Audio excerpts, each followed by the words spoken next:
Mari kita membuka Alkitab kita di dalam surat Filipi. Surat Filipi pasal 3, kita membaca ayat 10 sampai 14. Kalau sudah dapat, kita baca bersama-sama. Demikianlah firman Tuhan. 1, 2, 3.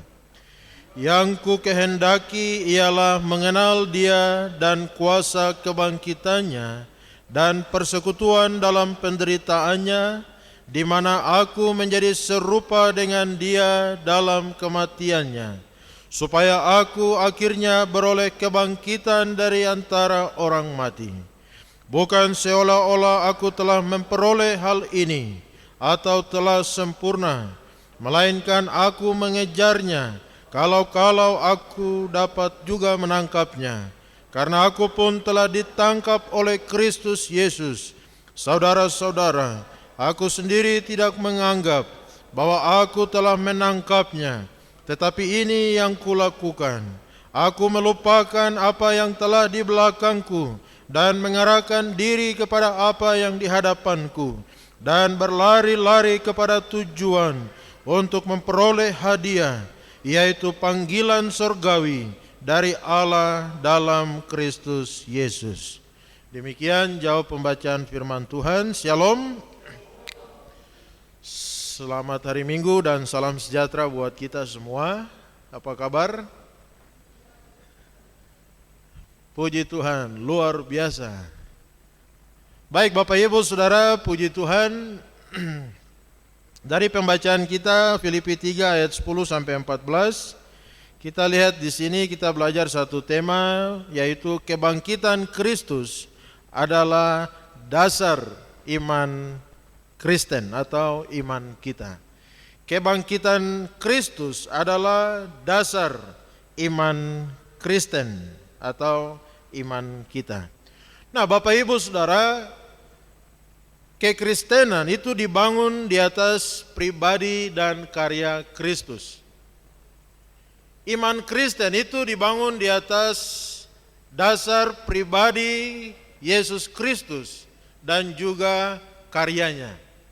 Artinya bahwa di atas dasar pribadi Kristus, bahwa kita percaya Yesus Kristus, Dia ini adalah Allah yang sejati.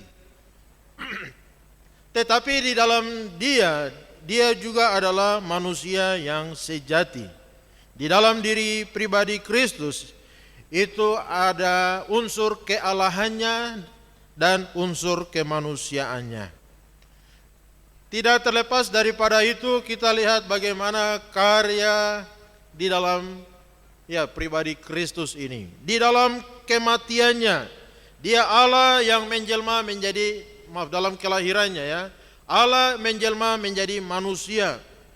Di dalam kematian dan kebangkitannya, di dalam kenaikannya ke sorga, dari sorga Dia menganugerahkan Roh Kudus kepada kita, dan Dia juga akan datang kembali sebagai Raja di atas segala raja, menjemput kita semua.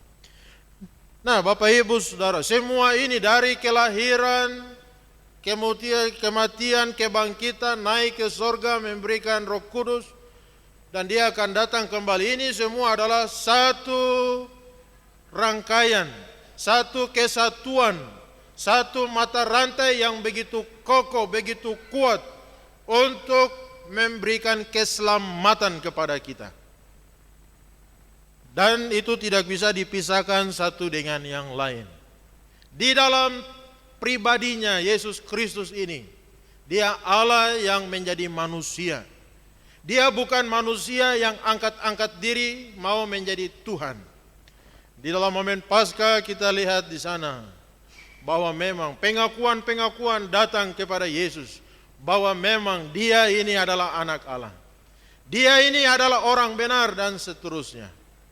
Bapak Ibu Saudara, itu dalam kematian, dalam kelahirannya. Bayangkan orang yang jauh di sana, para Majus datang sujud, datang mencari Dia, datang sujud dan menyembah Dia. Puji Tuhan Bapak Ibu Saudara, dan kita lihat bahwa semua karya di dalam pribadi Kristus ini, inilah yang ditulis di dalam Alkitab kita, disaksikan di dalam Alkitab kita, diajarkan oleh para rasul, bahwa kematian dan kebangkitan Kristus itu menjadi fokus utama daripada iman kita. Jadi perhatikan Bapak Ibu Saudara, dari kelahiran sampai dia naik ke surga memberikan Roh Kudus, para rasul memberikan satu fokus kepada kematian dan kebangkitan Kristus. Fokus kepada kematian dan kebangkitan Kristus ini adalah dasar daripada iman percaya kita. Kematian dan kebangkitan Kristus ini menjadi kunci daripada iman Kristen, yang membuat iman kita ini berbeda, iman kita ini menjadi unggul, iman kita ini menjadi begitu kokoh di dalam pribadi Yesus, anak Allah, anak manusia yang mati dan bangkit ini. Nah, Bapak Ibu Saudara yang Tuhan Yesus kasihi, saking pentingnya kematian dan kebangkitan Kristus, inilah yang juga disaksikan oleh Rasul Paulus. Paulus berkata, dia menyatakan bahwa tujuan hidupnya di dalam ayatnya yang ke-10 tadi, yang ku kehendaki ialah mengenal dia dan kuasa kebangkitannya dan persekutuan dalam penderitaannya, di mana aku menjadi serupa dengan dia dalam kematiannya, supaya aku akhirnya beroleh kebangkitan dari antara orang mati. Bapak Ibu Saudara, Paulus dia katakan bahwa itulah yang menjadi tujuannya, bahwa dia rindu, dia ingin, dia mau untuk mengenal Yesus lebih lagi. Mengenal dan mengenal dan mengenal. Mengenal lebih lagi, lebih dalam, lebih jauh, lebih intim, lebih pribadi. Dia mau, dia kehendaki untuk mengenal Kristus itu lebih baik lagi. Bapak Ibu Saudara yang Tuhan Yesus kasihi, mengenal Kristus dan dia masuk lebih dalam, yaitu mengenal dan kuasa kebangkitannya, persekutuan di dalam penderitaannya. Banyak orang tidak mau hidup mengalami penderitaan. Padahal Paulus dia bilang dia kehendaki untuk mengenal Kristus, kuasa kebangkitannya, bersekutu di dalam penderitaannya. Dan ini semua menjadi satu bagian yang dia rindukan, dan itulah menjadi tujuan hidupnya. Bapak Ibu Saudara yang Tuhan Yesus kasihi, dia mau untuk menjadi serupa dengan Kristus di dalam kematiannya, supaya pada akhirnya dia juga boleh beroleh kebangkitan dari antara orang mati. Nah, Bapak Ibu Saudara, ini adalah tujuan daripada seluruh kehidupan Rasul Paulus. Hidupnya dia mau untuk mengenal Yesus lebih lagi. Dia katakan bahwa ya, bukan seolah-olah aku telah memperoleh hal ini atau telah sempurna. Artinya bahwa Paulus terus berjuang untuk mengenal Yesus. Bukan seolah-olah dia sudah mengenal cukup, dia sudah tahu cukup, tetapi dia terus berjuang, berusaha mengejar. Dia tidak menganggap bahwa dia sudah mendapatkan itu. Bahkan Bapak Ibu bayangkan bahwa dia katakan bahwa dia kasih tinggal semua yang di belakang dia. Aku melupakan segala sesuatu di belakangku, menetapkan tujuan, dan aku berjuang untuk tujuan itu. Semua yang dia tinggalkan di belakang itu menjadi penghalang untuk dia bisa mengenal Kristus lebih baik, lebih dalam, lebih intim lagi. Dan itulah tujuannya. Bapak Ibu Saudara yang Tuhan Yesus kasih, banyak orang Kristen hanya puas sampai di awal. Saya sudah tahu Yesus itu Tuhan. Yesus sudah mati dan bangkit. Yesus itu juru selamat. Sudah, titik, selesai. Kalau kita hanya puas di awal saja, maka Kristus tidak lagi menarik bagi kita. Untuk apa lagi mau? Padahal bayangkan di sini Paulus dia bilang, aku berusaha mengenal dia. Ingin untuk lebih lagi mengenal. Aku mengejar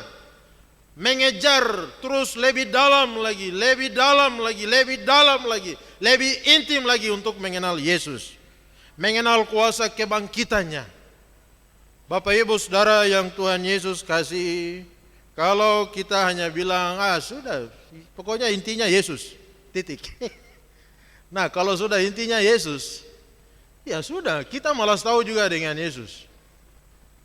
Berarti dalam kehidupan kita setelah kita percaya terima Yesus, ini tidak ada lagi kita berusaha untuk mengenal Yesus lebih baik lagi. Ada satu orang yang, dia bikin tato di dada sini. Firman-Mu itu pelita bagi kakiku. Saya tanya, ada apa ayat emas? Dia bilang, sudah, firman itu pelita bagi kakiku. Ada lagi yang lain, sudah itu saja. Memang satu ayat itu cukup. Tapi Bapak Ibu Saudara, kenapa Alkitab ini ditulis panjang lebar?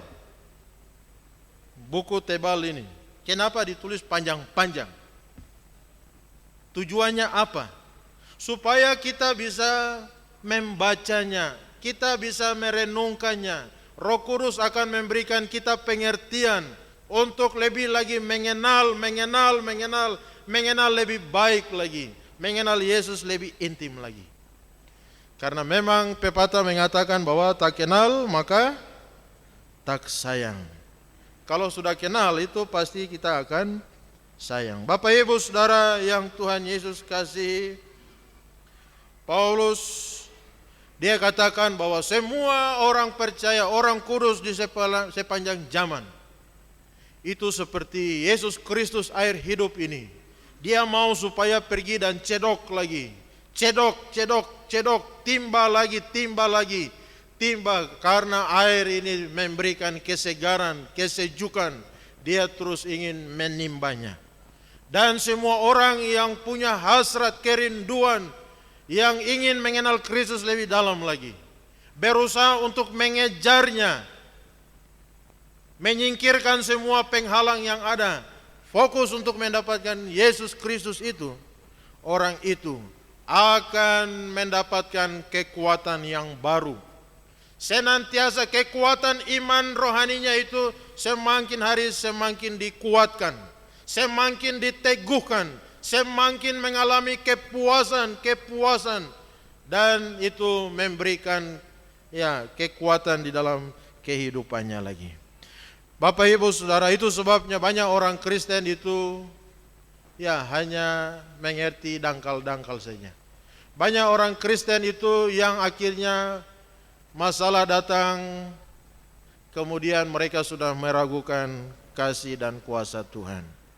Kenapa? Karena sudah cukup, sudah merasa puas, sudah merasa sempurna, sudah merasa tidak perlu lagi. Padahal kita lihat bahwa Paulus di sini dia katakan, dia berusaha, berjuang, dia tidak menganggap sempurna. Kalau aku bisa memperolehnya. Bapak Ibu Saudara yang Tuhan Yesus kasih, kita mengejar dan mengejar. Semakin kita berusaha untuk mengejar, berusaha untuk mengenal Yesus Kristus, dan kita lihat iman kita akan semakin bertumbuh. Iman kita akan semakin dikuatkan. Kerohanian kita akan menjadi dewasa, dan kita memiliki kuasa untuk menaklukkan dosa dan untuk menjadi saksi Kristus di dalam kehidupan kita. Bapak Ibu Saudara, berarti kita lihat bahwa kuasa kebangkitan Kristus ini memberikan kekuatan, memberikan dampak kuasa di dalam kehidupan rohani kita. Waktu kita memikirkan kematian dan kebangkitan Kristus, makin lama makin dalam di dalam kehidupan kita, maka itu akan merubah kehidupan kita daripada kehidupan yang lalu.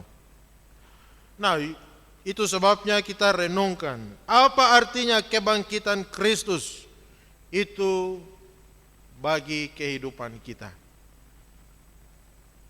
Pentingkah kebangkitan Kristus bagi hidup kita, bagi iman kita? Nah, Bapak Ibu Saudara, kebangkitan Yesus ini menjadi satu dasar, satu kunci yang memberikan kekuatan, iman yang kokoh, yang kuat di dalam kehidupan kita.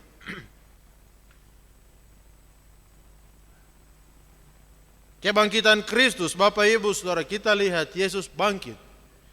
Yesus dia bangkit dari kematian. Ini sesuai dengan janjinya bahwa dia akan bangkit.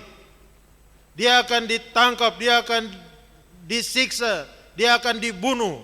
Tapi kemudian hari yang ketiga dia akan bangkit.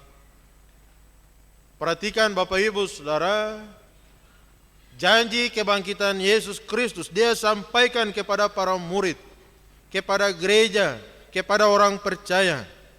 Dan itu memang terjadi, itu memang digenapi di dalam kehidupannya. Berarti kita lihat Yesus ini pribadi yang memang tidak ada duanya.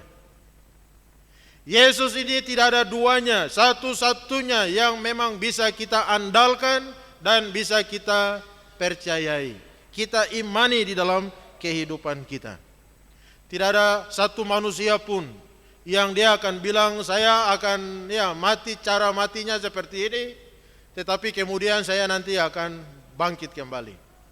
Tidak ada orang yang bisa atau tahu cara matinya, tetapi juga akan bangkit. Dan Yesus sampaikan itu tepat persis seperti yang dia sampaikan. Memang betul dia ditangkap. Hari yang ketiga itu tidak meleset, dia bangkit, dia hidup, dia menang. Dan itu sungguh-sungguh terjadi. Bapak Ibu Saudara yang Tuhan Yesus kasihi, kebangkitan Yesus ini adalah bukti apa yang dia sampaikan, dia bicarakan itu adalah benar. Yesus ini adalah pribadi yang paling jujur. Dia bukan nabi palsu. Perkataannya itu bisa dipercayai, bisa dipegang, menjadi sandaran di dalam kehidupan kita. Bapak Ibu Saudara, kata-kata Tuhan Yesus, semua firman yang keluar dari mulutnya itu pasti akan digenapi. Kalau belum digenapi, tunggu saja, pasti akan digenapi di dalam kehidupan kita. Bagi kita yang percaya, firman itu akan digenapi di dalam kehidupan kita. Puji Tuhan, Bapak Ibu Saudara yang Tuhan Yesus kasihi. Arti kebangkitan Yesus membuktikan bahwa firman Tuhan itu ya dan amin. Firman Tuhan itu jangan kita ragukan sedikit pun, karena firman yang Yesus sampaikan itu pasti akan digenapi, pasti akan terjadi di dalam kehidupan kita. Nah, itu sebabnya kita harus buktikan bahwa memang firman itu ya dan amin. Bahkan Yesus pernah sampaikan bahwa langit dan bumi ini, firman ini akan digenapi. Sekalipun langit ini akan rubuh, akan runtuh. Langit dan bumi akan lenyap, tapi satu iota pun di dalam firman itu pasti akan digenapi. Tidak ada yang tidak digenapi, semua akan digenapi.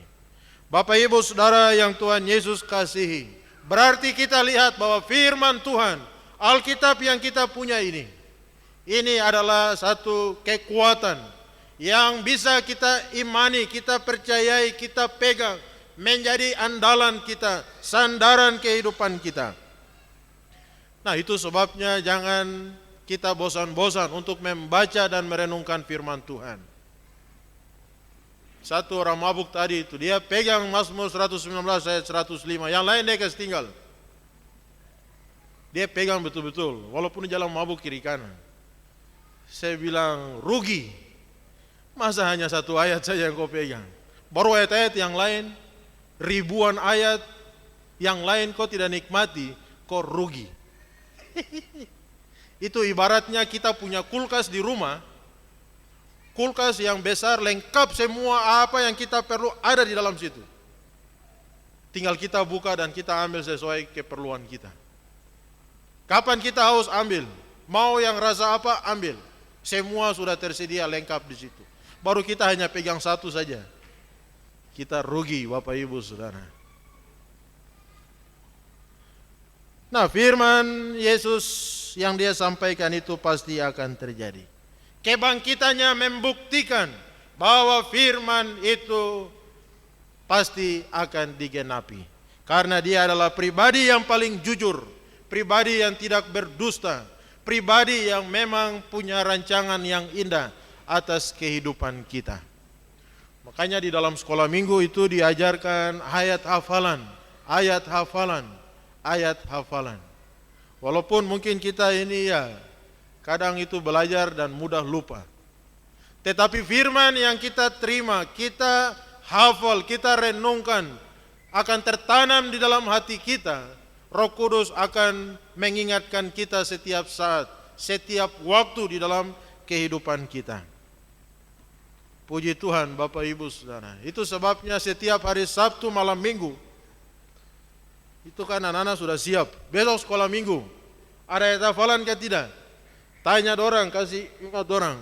Kalau belum, hafal cepat. Di Paskah itu kan ada ayat-ayat juga yang ditanyakan. Nah Bapak Ibu Saudara, lalu yang kedua, arti kebangkitan Kristus, kebangkitan Yesus di dalam tubuh, menunjukkan kepada kita bahwa Kristus adalah penguasa kerajaan Allah yang kekal. Dia penguasa kerajaan Allah yang kekal. Bapak Ibu Saudara, Roma 1 ayat 4, coba kita lihat. Roma pasal 1 ayat 4, di sana dikatakan bahwa dan menurut Roh Kekudusan dinyatakan oleh kebangkitannya dari antara orang mati bahwa ia adalah anak Allah yang berkuasa, Yesus Kristus Tuhan kita. Kebangkitan Yesus Kristus membuktikan bahwa dia adalah penguasa kerajaan Allah yang kekal. Di dalam Matius 28 ayat 18 sampai 20, sebelum Yesus terangkat itu, Yesus dia bilang, kamu akan berjumpa dengan aku di Galilea. Dia bawa mereka naik ke gunung sebelum terangkat. Beberapa orang ragu-ragu, tetapi yang lain menyembah Yesus. Dan dia berkata bahwa kepadaku telah diberikan segala kuasa di sorga dan di bumi. Lalu dia mengutus mereka. Dia memberikan kuasa itu kepada murid-murid. Kuasa bahwa dia adalah penguasa kerajaan Allah yang kekal. Bapak Ibu Saudara yang Tuhan Yesus kasih, kalau ada penguasa kerajaan Allah yang kekal, kenapa kita harus percaya kepada yang lain? Percaya kepada yang tidak kekal, yang fana. Kenapa lagi kita harus percaya kepada kayu, kepada pohon, kepada gunung, kepada batu, kepada air, dan lain sebagainya? Berapa waktu lalu itu ada satu anggota, dia pejabat. Dia bilang, saya tanya kenapa tidak ibadah? Dia bilang, aduh mau pergi ibadah tapi macam ada saja yang menghalangi. Macam susah sekali datang. Datang untuk ibadah, datang untuk sembahyang. Memang malam sudah ingat, tapi besok itu ada saja yang menghalang. Ada satu anak juga yang datang untuk dia mau minta didoakan. Dia dari rumah di Waena. Dari rumah Waena dia jam 10 pagi dia datang ke rumah sini. Tetapi sampai jam 10 malam baru dia tiba. Bayangkan, kenapa? Dia bilang, saya sudah dapat Google Map itu. Tetapi dia jalan mau putar itu jalan sampai ke Koya sana, datang lagi mau ke sini, tapi iblis bawa dia putar lagi sampai ke Pasir Dua sana, putar sampai ke Doyo sana, sampai akhirnya datang itu jam 10 malam. Tapi waktu mulai masuk ke sini dia gemetar, dia ketakutan. Kenapa? Karena memang ada barang yang dia bawa. Bapak Ibu Saudara yang Tuhan Yesus kasihi, banyak orang ragu-ragu menyembah. Tapi ada yang menyembah Yesus. Mari kita beriman kepada pribadi yang berkuasa. Dia penguasa kerajaan Allah yang kekal, yang sudah dibangkitkan menang dan hidup. Jangan percaya kepada yang lain. Jangan kita imani, kita simpan-simpan sesuatu yang lain. Karena semua itu akan menghambat pertumbuhan iman kita. Membuat kita itu justru menduakan Tuhan. Membuat kita tidak lagi beriman sungguh-sungguh kepada Kristus. Karena hati kita sudah bercabang-cabang. Tuhan tidak mau, Bapak Ibu Saudara. Semakin kita percaya, kita pegang, kita simpan sesuatu yang lain untuk tujuan apapun, maka kita lihat kita tidak akan dewasa di dalam iman kita. Kita hanya terputar di dalam lingkaran setan itu saja. Bapak Ibu Saudara yang Tuhan Yesus kasihi, sesuatu yang lain yang kita pegang, kita percayai, kita simpan, itu hanya merusak hubungan kita dengan Tuhan. Merusak juga kehidupan kita. Merusak juga keluarga, rumah tangga kita. Membuat kita tidak mengalami segala janji-janji keberkatan Tuhan di dalam kehidupan kita. Ada satu orang yang karena mau tes jadi PNS, lalu dia ditawari pegang satu kris yang pendek saja, ada 7 lekukan. Bilang kau pegang, simpan, taruh di dalam dompetmu. Nanti kau pergi tes, kau lihat kau pasti tembus. Rupanya dia tes begini tembus. Ini orang gereja. Dia tembus jadi pegawai luar biasa, dia senang minta ampun. Tetapi Bapak Ibu Saudara, apa yang terjadi? Di dalam keluarganya itu selalu cekcok, selalu ribut, selalu ada perselisihan. Tidak pernah mereka itu rukun, harmonis. Ada saja yang membuat mereka bentrok, membuat mereka bakulai, membuat mereka gontok-gontokan dan lain sebagainya. Kenapa? Sampai suatu hari dia dilayani. Kemudian dia teringat, oh iya betul, itu sudah berapa tahun lewat. Baru dia mulai menuai semua malapetaka di dalam kehidupannya. Bapak Ibu Saudara yang Tuhan Yesus kasih, sesuatu yang lain yang bukan berasal daripada Tuhan, itu tidak menjadikan berkat ilahi di dalam kehidupan kita. Justru hanya mendatangkan malapetaka, mendatangkan masalah, mendatangkan segala hal-hal yang kita tidak inginkan terjadi di dalam kehidupan kita.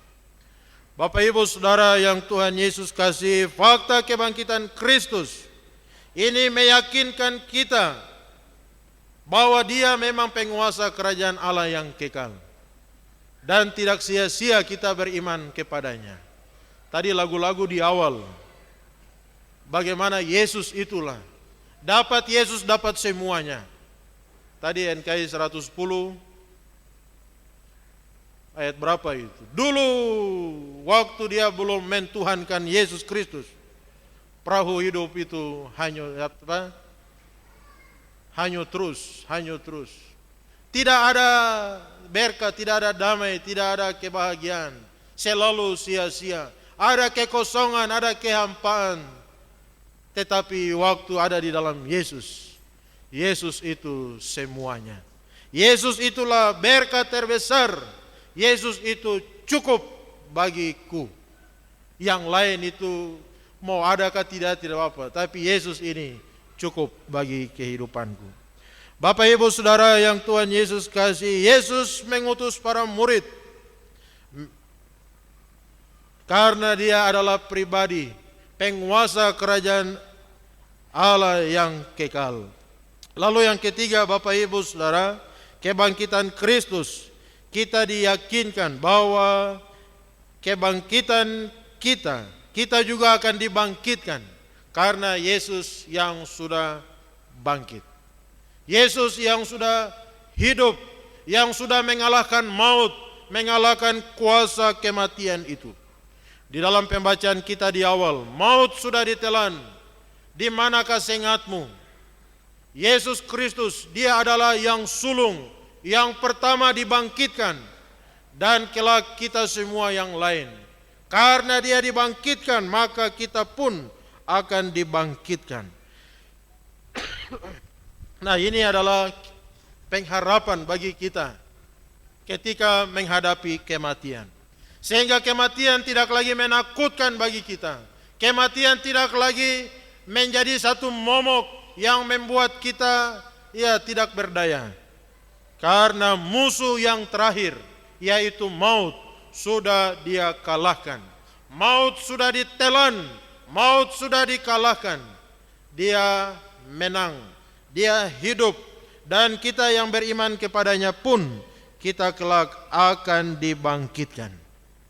Nah, puji Tuhan Bapak Ibu Saudara, mau nanti kelak bangkit dari kematian? Mau ya? Karena kita semua akan sampai kepada kematian. Cepat atau lambat, mau tidak mau, kita semua akan masuk ke dalam liang 1x2 itu. Tetapi yang menjadi pengharapan kita adalah bahwa kita kelak, walaupun kita mati, tapi kita pasti akan dibangkitkan. Kenapa? Karena kita percaya kepada Yesus Kristus yang sudah bangkit mengalahkan kematian. Puji Tuhan Bapak Ibu Saudara, kebangkitan Yesus juga menyatakan kuasa yang membangkitkan Yesus tersedia bagi kita, menghidupkan diri kita, tubuh kita yang mati rohani sekarang menjadi hidup. Kita masuk di dalam pengudusannya Tuhan. Puji Tuhan Bapak Ibu Saudara, kalau tubuh kita tidak dibangkitkan, maka kita ini mati secara rohani. Tubuh kita yang fana ini juga tetap ada di dalam kegelapan. Tetapi puji Tuhan Bapak Ibu Saudara, kuasa yang membangkitkan Kristus itu juga membangkitkan kita, menghidupkan diri kita yang sudah mati karena dosa. Dan faktanya kalau Yesus tidak dibangkitkan, maka dunia makin lama makin gelap. Tetapi puji Tuhan, hari ini kita lihat ada orang yang menjadi percaya, dihidupkan kembali rohnya, tubuhnya dihidupkan kembali. Kita menjadi terang di dalam dunia yang gelap ini. Kita menerangi dunia yang gelap, dunia yang penuh dengan kejahatan. Kita menjadi terang, kita menjadi garam, menggarami dunia yang ada di dalam kegelapan. Dalam puji-pujian ibu-ibu tadi, bercahaya, Yesus mau kita bercahaya.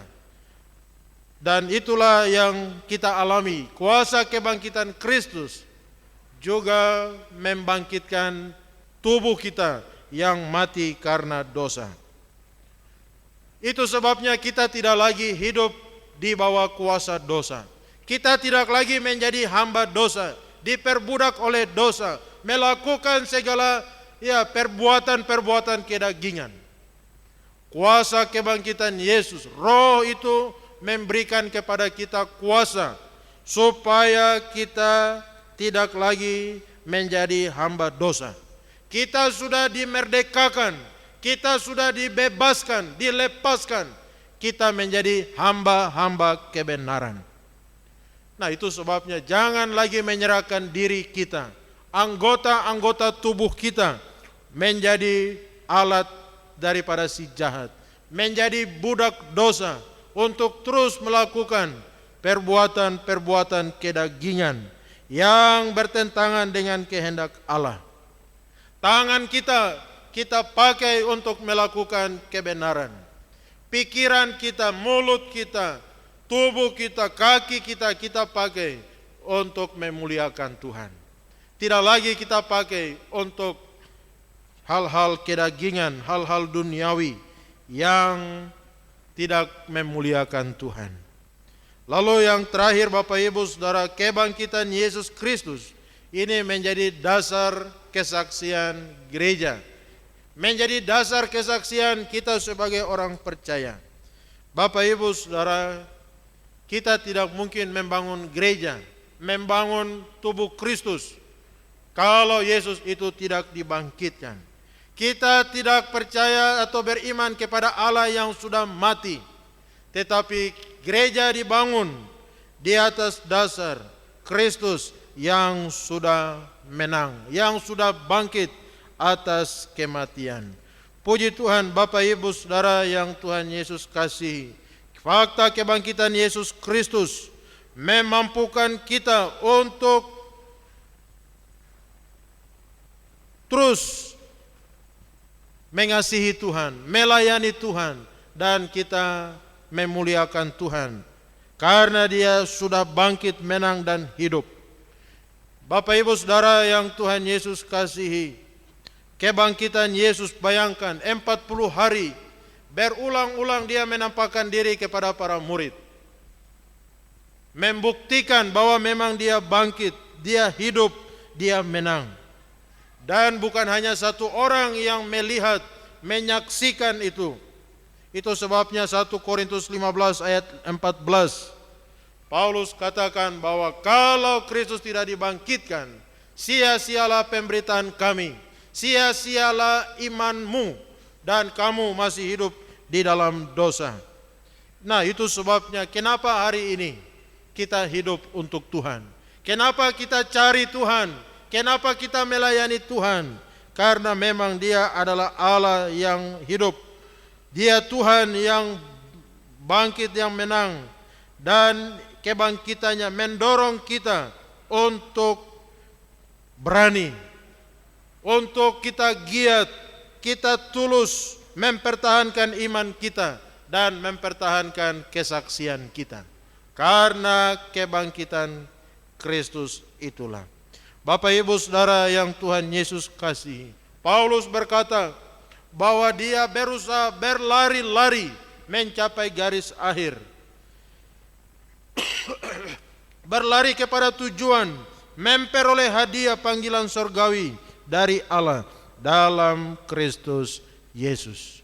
Garis akhir kita, mari kita terus berjuang, kita terus maju, mengenal Yesus lebih baik, lebih dalam, lebih intim lagi, sampai garis akhir kita. Dan kelak Bapak Ibu Saudara, garis akhir kita itu mungkin waktu kita Tuhan panggil kita. Kita akan tutup mata, tetapi percayalah bahwa kita akan berjumpa dengan Tuhan, muka dengan muka. Kita akan melihat Kristus muka dengan muka, melihat wajahnya, melihat pribadinya di dalam kemuliaan, di dalam kerajaan sorga yang mulia. Bapak Ibu Saudara yang Tuhan Yesus kasih, semua kegemilangan dalam dunia ini, semua akan berlalu, semua akan lenyap.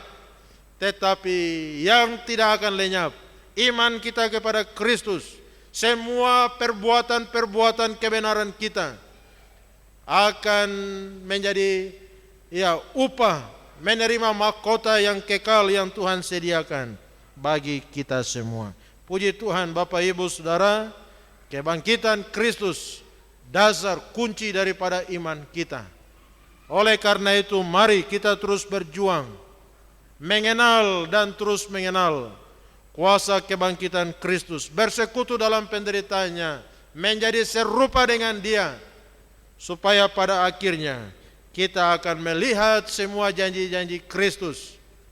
Kita akan dibangkitkan dan kita hidup memuliakan Tuhan selama-lamanya di dalam kerajaan sorga. Tuhan memberkati kita semua. Mari kita berdoa. Terima kasih Tuhan Yesus untuk kebenaran firman-Mu, bahwa Engkau Allah yang telah bangkit menang atas kematian, menjadi dasar, menjadi kunci iman pengharapan kami kepada Tuhan. Biarlah kebangkitan Kristus itu mendorong kami untuk lebih giat lagi dalam kami mencari Tuhan, melayani Tuhan, dan kami memuliakan Engkau. Terima kasih ya Bapa, meteraikan semua yang kami dengar, yang kami pikirkan, kami renungkan. Biarlah menjadi kekuatan untuk kami terus hidup, kami bertumbuh, dan kami berdampak di dalam dunia ini untuk kemuliaan bagi nama Tuhan. Berkati perjamuan kudus, sakramen perjamuan kudus yang akan kami terima. Semua anak-anak-Mu yang terlibat, Tuhan Engkau siapkan kami. Biarlah hari ini ya Bapa, waktu kami ambil roti dan anggur yang ada, sekali lagi mengingatkan kami akan cinta kasih-Mu yang besar.